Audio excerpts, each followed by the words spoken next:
मैं अरविंद केजरीवाल ईश्वर की शपथ लेता हूँ। मैं मनीष सिसोदिया ईश्वर की शपथ लेता हूँ। फेब्रुवारी 2015 दिल्लीच्या राजकारभारात आम आदमीच्या प्रशासनाची मेळ रोयली आणि चालू झाले दिल्लीतल्या जनतेचे जीवन बदलपाचे नवे पर्व। जनतेचो आवाज झालो आपचे सरकार। बिजली सस्ती हो गई है, अब पहले से आधे रेट पर मिलती है हमें बिजली।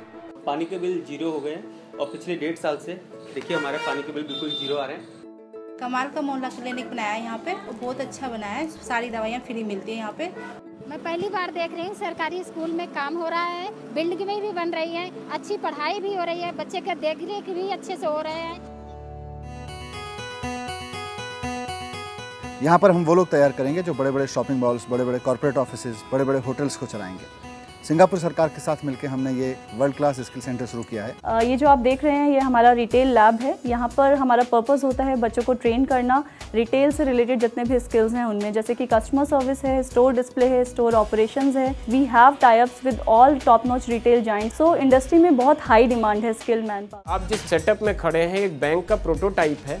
हम यहाँ पे जो actual real life case studies होती हैं बैंकिंग की, उनकी प्रैक्टिस कराते हैं और हमारा ऑब्जेक्टिव ये होता है कि जो हमारे यहाँ से स्टूडेंट पास आउट होकर इंडस्ट्री में सर्व करने जाएं तो फर्स्ट डे से वो बैंक को, इंडस्ट्री को, फाइनेंशियल सेक्टर को वो सारा कुछ दे सकें जो जिसके लिए उनकी रिक्वायरमेंट है।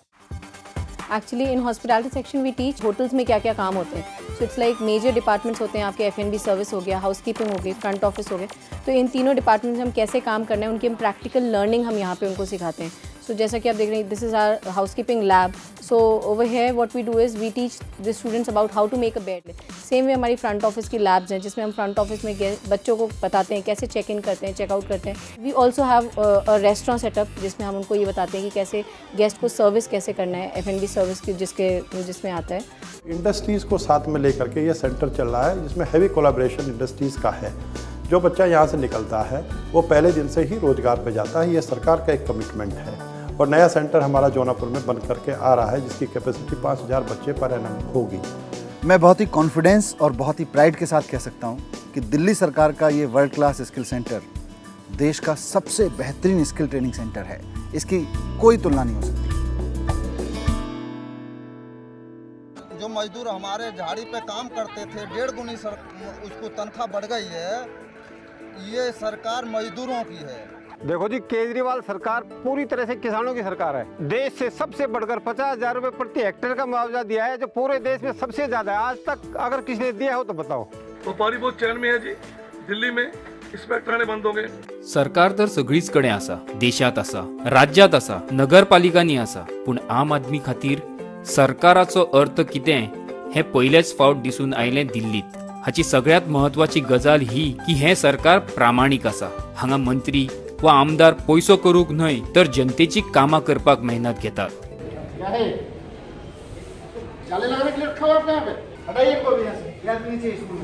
थोडी अधिकारी जर जनतेचे काम करिना जाल्यार हे सरकार सामकी कडक कारवाई करता। आप कहते हो कि यहाँ पे केबल का फॉल्ट है, मुख्यमंत्री के आ जाने से केबल ठीक कैसे हो जाती है? शहरी के टाइम पे और इफ्तार के टाइम पे प्रॉब्लम क्यों हो रही है? ये बर्दाश्त नहीं करने वाले। जनतेची जर कसली समस्या आसत जाल्यार हे सरकार तितलेच मायेस्त जाऊन त्यो समस्या जाणून घेता। सर हमारी गली पूरी खुदी हुई है और बारिशों में पूरी भरी रहती है। वो हर वक्त गंदा पानी, कीचड़ पानी भरा रहता है। आपका फोन नंबर तो आ गया, मैं आपकी डिटेल्स नोट करवा रहा हूँ और मैं कल किसी ऑफिसर को भेजता हूँ, वो आपके साथ बैठ के इसका जो भी समाधान हो सकता निकालेगा। मुखेलमंत्री अरविंद केजरीवाल हांच्या फुडारपणा खाला काम करपी हे सरकार आज फकत दिल्लीतच लोकप्रिय न्हय तर पुराय देशभर तितलेच फामाद जाला। आदल्या सरकारा खातीर फकत पूल बांदप, रस्ते करप आणि ताचेर पैसो खावप इतलीच विकासाची व्याख्या आशिल्ली। सड़कें और पुल तो ये सरकार भी बना रही है, लेकिन केजरीवाल सरकार ने 3 पुल बनाए और 350 करोड़ रुपए बच गए। अब ऐसा तो पहली बार सुना है कि फ्लाईओवर बनाने में एस्टिमेट से कम खर्चा हुआ हो और जनता का करोड़ों रुपया बच गया। पैसा भी बच रहा है और जल्दी भी बन रहा है। पता नहीं कितने सालों से ये पुल बन रहा था, इस सरकार के आते ही ये पुल 1 साल में बनकर तैयार हो गया है। पहले जो हेल्थ सेंटर बनते थे उसमें 6 से 7 करोड़ रुपए तक का खर्च आता था, ऐसा देखने में आता था और 3-4 साल लगते थे उस इंफ्रास्ट्रक्चर को बनने में। अभी दिल्ली सरकार ने ऐसी टेक्नोलॉजी यूज़ की है कि ये बेहतरीन इंफ्रास्ट्रक्चर केवल 15 से 20 लाख रुपए में बन के तैयार हो गया और बनने में भी केवल 3-4 महीने लगे। हे सरकार जनतेचें, जनतेचो पैसो जनते खातीरूच मोडटा आनी जंय पैसो साल्वार जाता थंयचो पैसो जनते खातीरूच हेर कडे वापरता। हमने हर दिल्ली सरकार के काम में करप्शन बंद कर दिया। जैसे एक 325 करोड़ का फ्लाईओवर था, वो हमने 200 करोड़ का बना दिया। एक इंडस्ट्रियल ट्रेनिंग इंस्टीट्यूट 24 करोड़ का बनना था, हमने 16 करोड़ का बना दिया। तो ये जो इतना सारा पैसा हम बचा रहे हैं दूसरे कामों में, उससे हम लोगों ने ये दवाइयाँ मुफ्त कर दी हैं और इससे गरीबों को, मिडिल क्लास के लोगों को बहुत फायदा हो रहा है। आज दिल्लीतल्या आरोग्य सेवेची तोखणाय सबंद जगभर जाता। मोहल्ला क्लिनिकातली दोळे दिपकावपी सेवा पळोवन सबंद देशभरातले लोक दिल्लीत येवक लागल्यात। Currently medicines are available in hospital. Patients तो खुश है उनको, क्योंकि फ्री में दवाई मिल रही है हॉस्पिटल में आजकल, तो वैसे उनको कोई प्रॉब्लम नहीं है। They are happy. जी अब तो पूरी मिल रही है, पहले नहीं मिलती थी, कुछ मिलती थी कुछ नहीं मिलती थी, अब फिलहाल पूरी दवाई मिल रही है। पहले डॉक्टर लिखते थे तो वो 1-2 दवाई मिलती थी, बाकी 1-2 यहाँ मिलती थी, बाकी बाहर से मिलती थी, और अब दवाई मिल रही है। दिल्लीतल्या सगळ्या मनशांक बऱ्यांतली बरी आनी सवाय आरोग्य सेवा दिवप हे आमचें सपन आनी ते साकार जाता अशें आमकां दिसता। पानी का बिल जो 0 पर आ रहा है जी, इससे मेरे को बहुत ही फ़ायदा है और इससे जो पैसा बचता है बच्चे के स्कूल में, ट्यूशन, पढ़ाई वढ़ाई में जो भी है इसमें काम आता है। ज्या वाठारात इतली वर्सां उदका पुरवण नाशिल्ली थंय घराघरात पिवपाक उदक उपलब्ध करप हेच तर सरकाराचें काम। 1.5 साल पहले हमारे यहाँ पानी की परेशानी थी। 1.5 महीने पे पानी आता था और वहाँ सड़क से यहाँ बाहर तक काफ़ी लंबी लाइन लगी रहती थी और लड़ाई झगड़ा बहुत होता था पानी के लिए। अब डेली पानी आता है, बहुत अच्छा पानी आता है। पहले हम सुबह 5 बजे उठ के इतने परेशान होते थे, अपनी नींदें खराब करते थे, 4-4, 5-5 बजे उठ के अपने टैंकरों की लाइन लगाते थे पानी के लिए। अब जब से ये सरकार, हमारी सरकार आई है, तब से हमें पानी की बहुत सुविधा मिल गई है। अब हमारे यहाँ पानी की कोई किल्लत नहीं है। हम लोगों ने चुनाव में एक वादा किया था कि हम 20,000 लीटर पानी हर परिवार को मुफ्त देंगे और जीतने के बाद सबसे पहला निर्णय जो इस सरकार ने किया वो था 20,000 लीटर पानी हर परिवार को मुफ्त देने का। जब हमने ये निर्णय लिया तो ये कहा गया कि इन लोगों को सरकार चलानी नहीं आती, इनको इकोनॉमी की कोई समझ नहीं है और दिल्ली जल बोर्ड डूब जाएगा, घाटे में चला जाएगा। दिल्ली जल बोर्ड के इस शहर में टोटल लगभग 20 लाख कनेक्शन है। आज उनमें से 11 लाख लोग मुफ्त पानी का फ़ायदा उठा रहे हैं क्योंकि वो केवल 20,000 लीटर पानी का इस्तेमाल करते हैं। तो 11 लाख परिवारों को मुफ्त पानी मिल रहा है और उसके बावजूद भी पूरे गर्व के साथ हम ये कह सकते हैं कि दिल्ली जल बोर्ड का घाटा नहीं हुआ। दिल्ली जल बोर्ड ने 178 करोड़ रुपए की ज़्यादा कमाई करके दिखाई है।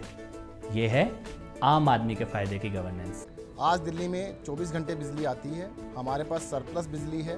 पिछली सरकार जो एग्रीमेंट कर गई है उसकी वजह से हमें बिजली महंगी मिलती है, वरना बिजली और भी सस्ते दामों पर मिलती है। सगळ्यात सवाय वीज, सगळ्यात सवाय उदक, विकासाचे प्रकल्प उबारपात प्रामाणिकपण आणि काटकसरीन केल्लो पैशांचो खर्च ह्यो सगळ्यो तर फकत सुविधा, पूण देशाची बुनियाद घट करप हे सामके मोठे आणि महत्वाचे काम। शिक्षणाच्या क्षेत्रात देशाची बुनियाद घट जाव येता हाचेर सरकाराचो पुरायपणान विश्वास आसा। पहले टीचर इतना ध्यान नहीं देते थे, प्रिंसिपल इतना ध्यान नहीं देते थे, पर अब बहुत ज़्यादा ध्यान देने लग गए। पेरेंट्स टीचर मीटिंग हुई थी, अब हमें पता चलने लगा कि हमारे बच्चे भी अच्छी पढ़ाई कर रहे हैं, सरकार भी हमारे बच्चों में बहुत अच्छा ध्यान दे रही है। मैं यहाँ पे देख रहा हूँ सरकारी स्कूल में इतना बढ़िया समझ के पढ़ रहा है। बार-बार वो पहले से बहुत एक्टिव हो गई है, पहले पार्टिसिपेट नहीं करती थी किसी चीज पे, अब पार्टिसिपेट करती है। या सरकारान फकत दिल्लीतल्या आदल्या शाळांचोच कायापालट करूंक ना, तर शाळांची उणीव भरून काडपाक नव्यो उचेल्या दर्जाच्यो शाळा बांदपाचें काम सुरू केलां, ज्यो खासगी शाळा परसूय फाटी ना। सरकार हेवूय मानता की फकत बिल्डिंगी बांदून, सुविधा दिवन, वर्ग चकचकीत करून शिक्षणाचो स्तर इतक्या उचेल्या पांवड्यार पावूंक शकना जे दिल्ली सरकारान सपन पळयलां। सरकार क्वालिटी एज्युकेशनचेर विशेष ध्यान दिता।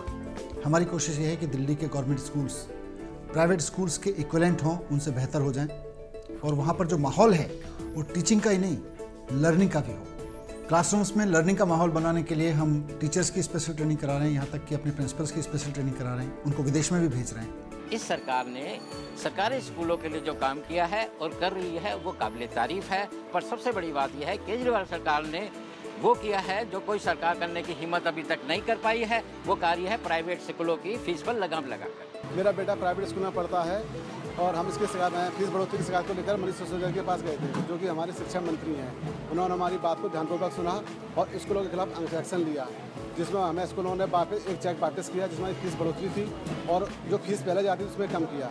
ये इतिहास में पहली बार हुआ है कि स्कूल ने फीस वापस की है चेक के माध्यम से। मैं किसान हूँ। जब से दिल्ली सरकार ने स्कूल इतने बेहतर कर दिए, इतने अच्छे कर दिए हैं, तो मेरा मन ये हो गया कि मैं अपनी बिटिया को सरकारी स्कूल में ही पढ़ाऊँ। देखो साहब, अगर किसी ने किसानों के दुख दर्द को समझा है तो वह केजरीवाल सरकार ने समझा है। हमसे पहले वाली सरकारें तो मानती नहीं थी कि दिल्ली में किसान भी हैं। हमारी सरकार ने न सिर्फ दिल्ली में किसानों को पहचान दिलाई है, बल्कि उनके दुख की स्थिति में, उनके नुकसान की स्थिति में देश में सबसे ज़्यादा मुआवजे की व्यवस्था हमने की है। आज दिल्ली में किसानों को अगर कोई नुकसान होता है तो बेहतर मुआवजा मिल रहा है, सम्मान मिल रहा है। दिल्लीत जे पयलीं केन्नाच जावंक नाशिल्लें तें आतां फाटल्या 2 वर्सांनी जालां। ही तर फकत नांदी। 3 वर्सां आजून शिल्लक आसात। दिल्लीक नवी वळख दिवपाचें सपन शेर्त साकार जातलें, कारण हें सरकार आप चलयता। अपनी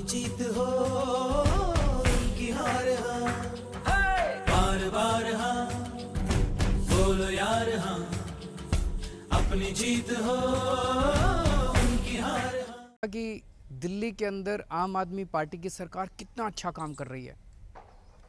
देश में नहीं, पूरी दुनिया के अंदर आम आदमी पार्टी की सरकार की चर्चा हो रही है, काम की चर्चा हो रही है। आपने देखा कि कितने अच्छे अच्छे मोहल्ला क्लिनिक बनाए हैं। पहले 4-4 करोड़ में एक डिस्पेंसरी बनती थी, अब 20 लाख रुपए में मोहल्ला क्लिनिक बना दिए, जिसमें सारी दवाइयाँ फ्री, सारे test free, doctor free and very high tech मोहल्ला क्लिनिक्स। आप भी चाहते हैं ना गोवा के अंदर इस किस्म के मोहल्ला क्लिनिक बने? ज़रूर बन सकते हैं। हम सब लोगों को मिलके इस बार आम आदमी पार्टी के लिए कैंपेन करना पड़ेगा। दिल्ली में आपने देखा कि किस तरह से सरकारी स्कूल ठीक हो रहे हैं। कभी सोच सकते थे सरकारी स्कूलों के अंदर स्विमिंग पूल हो सकते हैं, सरकारी स्कूलों के अंदर लिफ्ट्स हो सकती हैं। दिल्ली के अंदर नए नए स्कूल बन रहे हैं, सरकारी स्कूल बन रहे हैं which are much better than even private schools. बहुत सारे लोग अपने बच्चों को प्राइवेट स्कूल से निकाल के सरकारी स्कूल में एडमिट करा रहे हैं और सरकारी स्कूल में सारी एजुकेशन फ्री है। गोवा के अंदर भी अपने को गवर्नमेंट स्कूल्स को इम्प्रूव करना है, लेकिन वो तभी हो सकता है only if you have an honest government. Delhi के अंदर प्राइवेट स्कूल्स पहले मनमाने तरीके से हर साल अनाप शनाप फीस बढ़ा देते थे। एक आदमी बेचारा क्या करे, उसे अपने बच्चों को तो पढ़ाना है। पहली बार ऐसे हुआ कि हमने प्राइवेट स्कूल्स को फ़ीस नहीं बढ़ाने दी। पहली बार ऐसे हुआ कि जिन प्राइवेट स्कूल्स ने फ़ीस बढ़ाई थी उनको ऑर्डर करके फ़ीस कम करवाई, सारे बच्चों की फ़ीस हम लोगों ने रिफ़ंड कराई। गोवा के अंदर भी कई सारे अच्छे हैं प्राइवेट स्कूल्स, लेकिन जो प्राइवेट स्कूल मनमानी करते हैं उनके ऊपर तो अंकुश करने के लिए, उनको कंट्रोल करने के लिए you need an honest and a strong government. इसी तरह से अपने को गोवा को ठीक करना है। सारे गोवा के लोग चाहते हैं कि कैसीनोज बंद होने चाहिए। बीजेपी ने भी नहीं किए, कांग्रेस ने भी नहीं किए, क्योंकि बीजेपी कांग्रेस के नेता कैसीनो वालों से मिले हुए हैं। केवल आम आदमी पार्टी कैसीनोज बंद कर सकती है, गोवा के कल्चर को बचा सकती है। कुछ पार्टियां कहती हैं कि तुम हिंदू हो, हिंदू हमारा वोट बैंक है। कुछ पार्टियां कहती हैं तुम क्रिश्चियन हो, क्रिश्चियंस हमारा वोट बैंक है। कुछ पार्टियां कहती हैं आप भंडारी समाज से हो, भंडारी समाज हमारा वोट बैंक है। लोगों को जाति और धर्म के नाम पे ये लोग वोट लेना चाहते हैं। कोई पार्टी, ये कांग्रेस बीजेपी वाले ये नहीं कहते हम स्कूल बनवाएंगे, ये कांग्रेस बीजेपी वाले ये नहीं कहते हम अस्पताल बनवाएंगे, सड़कें बनवाएंगे, पानी ठीक करेंगे, बिजली ठीक करेंगे। ये आपको आपकी जाति और धर्म के नाम पे आपसे वोट लेते हैं, और अभी तक हम जाति और धर्म के नाम पे बेवकूफ़ बन के इनको वोट देते रहे। पहली बार एक ऐसी पार्टी है, ये आम आदमी पार्टी, जो कह रही है हम स्कूल देंगे। किसके बच्चों को स्कूल नहीं चाहिए? क्रिश्चियंस के बच्चों को स्कूल नहीं चाहिए, हिंदुओं के बच्चों को स्कूल नहीं चाहिए, भंडारी समाज के बच्चों, सबको स्कूल चाहिए। पहली बार एक ऐसी पार्टी आई है जो कह रही है हम आपको अस्पताल देंगे, हम आपको जॉब्स देंगे। केवल आम आदमी पार्टी है जो करप्शन दूर करके जॉब्स क्रिएट कर सकती है। सबके बच्चों को जॉब्स चाहिए, भंडारी समाज के, क्रिश्चियंस के, हिंदुओं के, सबके बच्चों को जॉब, मुसलमानों के, सबके बच्चों को जॉब्स चाहिए। इस बार अपनी जाति की तरफ मत देखिएगा, इस बार अपने धर्म की तरफ मत देखिएगा। सारे मिलके, हिंदू, मुस्लिम, क्रिश्चियंस, सिख, ये समाज, वो समाज, सब लोग मिलके इस बार आम आदमी पार्टी को वोट दीजिए। दिल्ली में भी ऐसा ही हुआ था। दिल्ली में आउट ऑफ 70, 67 सीट्स आम आदमी पार्टी वन, 67 सीट 70 में से कैसे आई? क्योंकि सब लोगों ने वोट दिया था, सारे धर्म के, हिंदू, मुस्लिम, क्रिश्चियन, सिख, इस जाति के, उस जाति के, सब लोगों ने मिलकर वोट दिया था, क्योंकि सब लोगों को लगा कि यही पार्टी है जो करप्शन दूर कर सकती है और इतना अच्छा काम कर रही है। 2012 के अंदर आप सब लोगों ने कांग्रेस को हराया था। कांग्रेस के करप्शन से इतना ज़्यादा तंग हो चुके थे गोवा के लोग, इतना तंग हो चुके थे कि सारे गोवा के लोगों ने तय कर लिया था कि कांग्रेस को तो हराना है। ऐसे ऐसे लोगों ने बीजेपी को वोट दिया जो कभी ज़िंदगी में बीजेपी को वोट ना दें, because BJP is a communal party. तो ऐसे ऐसे लोगों ने भी बीजेपी को वोट दिया कांग्रेस को सबक सिखाने के लिए। और उस टाइम मनोहर पर्रिकर जी के अंदर एक लोगों ने उम्मीद देखी थी, लेकिन आज 5 साल के बाद सारे गोवा के लोग कह रहे हैं कि धोखा हो गया। बीजेपी तो कांग्रेस से भी ज़्यादा महाभ्रष्ट निकली। कांग्रेस जितनी भ्रष्ट थी, बीजेपी उससे डबल भ्रष्ट है। और मनोहर पर्रिकर जी ने भी धोखा दिया लोगों को। अब लोग कहाँ जाएं? इस बार आम आदमी पार्टी है। ऊपर वाले की कृपा है कि आम आदमी पार्टी बनी और आम आदमी पार्टी इस तरह से इतना अच्छा काम कर रही है। हम सब लोगों को मिलके इस बार आम आदमी पार्टी को वोट देना है। लेकिन एक चीज़ ध्यान रखना, कभी अपना वोट बंट ना जाए। कांग्रेस कहीं टक्कर में नहीं है। Congress is not in the race. Congress ख़त्म हो चुकी है। अगर आप में से कुछ लोगों ने कांग्रेस को वोट दे दिया, कुछ लोगों ने आम आदमी पार्टी को वोट दिया, तो वोट बढ़ जाएगा। बीजेपी फिर से सत्ता में आ जाएगी। सब लोग मिलके इस बार आम आदमी पार्टी को वोट देना। और बीजेपी को भी जो लोग वोट देते हैं उनसे मैं एक ही क्वेश्चन पूछना चाहता हूँ। मैं कई लोगों से पूछता हूँ, किसको वोट दोगे? बीजेपी को देंगे। क्यों देंगे? हम तो, हमारा परिवार बीजेपी को वोट देता आ रहा है, हमारे एंसेस्टर्स बीजेपी को वोट देते। बीजेपी ने आपको क्या दिया? अभी तक कितने सालों से आपने बीजेपी को वोट दिया? बीजेपी ने कुछ दिया? बीजेपी ने मोहल्ला क्लिनिक दिया? बीजेपी ने अच्छा एजुकेशन दिया? बीजेपी ने अच्छा गवर्नेंस सिस्टम दिया? नहीं दिया। बीजेपी ने केवल करप्शन दिया, कम्युनलिज्म दिया। तो जो बीजेपी को भी वोट कर रहे हैं वो please don't vote for them. In the end I want to say, हमारे पास पैसे नहीं है चुनाव लड़ने के लिए। हम लोग करप्शन नहीं करते। हमारी दिल्ली में सरकार है, आज अगर हम चाहते तो करोड़ों रुपए कमा सकते थे, लेकिन हमारे पास पैसे नहीं है चुनाव लड़ने के लिए। चुनाव आपको लड़ना पड़ेगा। अगर आप चाहते हैं कि गोवा का भविष्य सुधरे तो चुनाव आपको लड़ना पड़ेगा। आज आप कसम खाइए कि कम से कम अपने 100 दोस्तों को या रिश्तेदारों को आम आदमी पार्टी को वोट देने के लिए एनकरेज करेंगे। थैंक यू एंड जय हिंद।